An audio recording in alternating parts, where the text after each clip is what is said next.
These lines on the map were drawn by men who had never seen the land.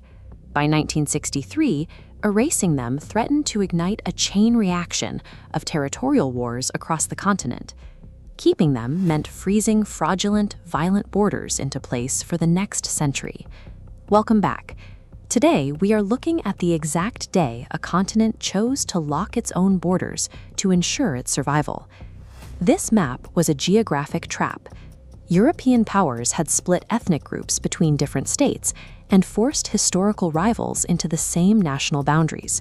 For these 32 newly sovereign nations, every border was a potential flashpoint.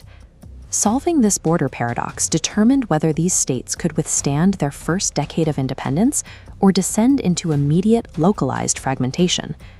The early 1960s saw a massive wave of decolonization.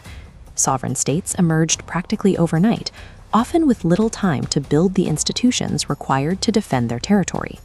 The Cold War amplified the danger. The United States and the Soviet Union were actively scanning for power vacuums, ready to turn any internal African dispute into a proxy battleground for global dominance. Fragmented, these nations were vulnerable to economic and ideological capture. Leaders realized that without a collective front, their hard-won independence would simply be replaced by a new form of foreign control. A unified continental voice became the primary geopolitical shield, necessary to keep the global superpowers from dictating Africa's internal affairs. The path to unity was blocked by two irreconcilable plans. The Casablanca Group, led by Ghana's Kwame Nkrumah, demanded a total merger. They pushed for a centralized United States of Africa, with a unified military and foreign policy. The Monrovia Group countered with a more cautious plan. They prioritized state sovereignty and non-interference, arguing for a loose association focused on gradual economic cooperation rather than political merger. Most readers sided with the Monrovia Group. After decades of bloody struggle for national autonomy, they were unwilling to hand their newfound power over to a central continental authority. This ideological split threatened to permanently divide the continent into two rival camps, stalling the liberation movement and creating an opening for neocolonial influence to return. The cost of failing to find a consensus was clear. A divided Africa would inevitably be picked apart by the same external powers the leaders were trying to escape. In May 1963, 32 heads of state gathered at the diplomatic neutral ground of Addis Ababa. The scale of the meeting was unprecedented for the continent, with every leader knowing the future of their borders was on the line. Emperor Haile Selassie of Ethiopia stepped in as the primary mediator. He worked to bridge the gap between Nkrumah's radical vision and the Monrovia Group's caution, pushing for a middle ground that all 32 nations could accept. The final charter reflected the Monrovia Group's preferences. It codified the absolute sovereignty of every member state and rejected the proposal for a centralized federal government. On the night of May 25, 1963, the leaders signed the document. This established the Organization of African Union, the OAU.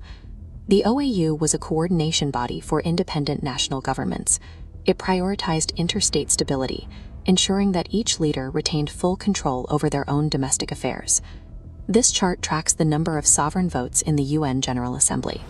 By forming the OAU, these 32 nations instantly became a coordinated voting bloc, giving them the numbers to force issues like decolonization onto the global agenda. To protect this new influence, the OAU adopted the principle of uti possidetis. The leaders agreed to respect every colonial border exactly as it existed at independence, choosing to lock the map in place rather than risk a continental war over territory. They also created the Liberation Committee. This allowed independent states to pool their resources and fund armed movements against the remaining colonial regimes and the apartheid system in South Africa. These three pillars achieved the immediate goal of 1963. They shielded Africa's external borders and projected a unified voice into the international system. However, the compromise of non-interference created a tragic loophole. For the next 30 years, the OAU was legally barred from stopping internal atrocities or domestic dictators because the charter placed a state's sovereignty above the safety of its citizens. By the 1990s, this policy of looking the other way had become untenable.